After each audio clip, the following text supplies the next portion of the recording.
கேள்வியுற்ற அர்த்தத்தில் மனனம் செய்வதனால் மட்டிலுமே இந்நிலையில் அகப்படாது. இது ரொம்ப முக்கியமான விஷயம்.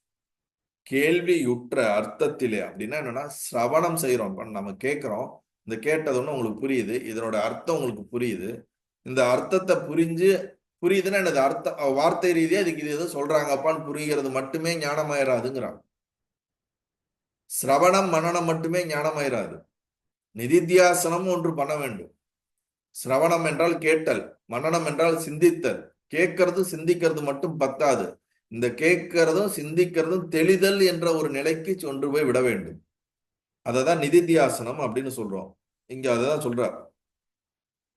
பண்டிதன் ஒருவன் எதுவரையில் சிரவணமானது மனனமாவது செய்கிறானோ அதுவரையிலும் சாதாரணமாக அது பிடிபடாதகையால் அதனை அடைகிறது இல்லை.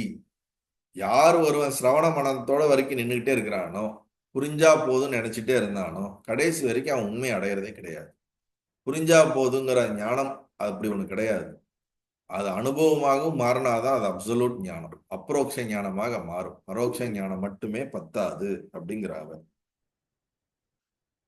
இருந்த இடத்திலேயே அடைந்ததாகவும் இருக்கின்றது. உலக விஷயங்களைப் போல் விசாரத்தினால் அறியக்கூடியதும் அன்று.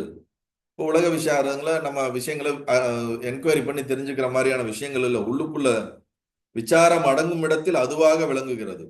விசாரம் அடங்கும் இடத்தில் என்னைக்கு நமக்குள்ள இந்த விசாரம் எல்லாம் எந்த இடத்துல ஒடுங்குதோ அந்த இடத்துல அதுவே சுயம் பிரகாசமாக விளங்குகிறது அப்படின்னு சொல்றாங்க. ஆகாயம் இன்னதென்று தெரியாத ஒருவன் ஆகாயத்தை ஆதாரமாக கொண்டிருக்கும் ஜகத்தை பார்த்தாலும் ஆகாயம் இன்னதென்று எவ்விதம் அறியாமல் இருக்கிறானோ அதுபோலவே ஆத்மஸ்வரூபம் அறியப்படுவதில்லை.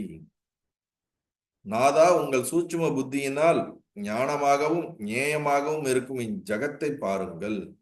இவற்றில் ஞானமானது தானாகவே சித்தமாகி கொண்டிருக்கின்றது. அவனுக்கு எக்ஸ்பிளைன் பண்ற, எப்படி நீங்க இந்த உலகத்தை பார்க்கணும். ஒரு கண்ணாடி இருக்குது, கண்ணாடியில பிரதிபிம்பிக்குது. பிரதிபிம்பிக்கிறது எல்லாம் சத்தியம் கிடையாது. அந்த பிரதிபிம்பிக்கிறதுக்கு அதுல ஆதாரமா இருக்கக்கூடியது கண்ணாடி தான். கண்ணாடின்னு ஒண்ணு இல்லாட்டினா அதுல என்ன ரிஃப்ளெக்ஷன் வரும்? எக்ஸாம்பிள், கண்ணாடி ஒண்ணு இருக்குன்னா கண்ணாடியில நம்ம ஃபேஸ் பார்க்குறோம், மற்ற அனைத்தும் அதுல ரிஃப்ளெக்ஷன் ஆகுது. கண்ணாடிங்கிற அந்த மிரர்ன்ற அந்த குவாலிட்டி அதுக்கு இல்லாட்டினா அதுல எதுவுமே ரிஃப்ளெக்ஷன் ஆகாது.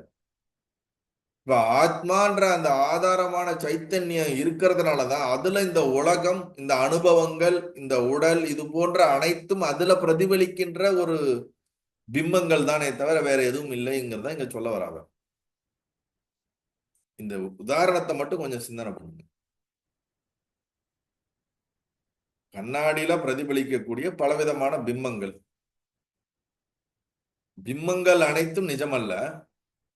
சரி, பிம்பங்கள் நிஜமாக நீங்கள் வைத்துக் கொண்டாலும் பிம்பங்கள் வருவதற்கு எது காரணமாக இருக்கிறது? கண்ணாடி இல்லாட்டினா அந்த பிம்பமே கிடையாது.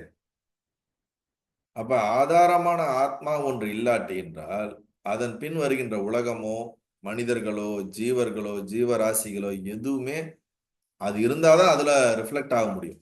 அதுவே இல்லாட்டினா வேற எப்படி ரிஃப்ளெக்ட் ஆக முடியும்? நல்லது.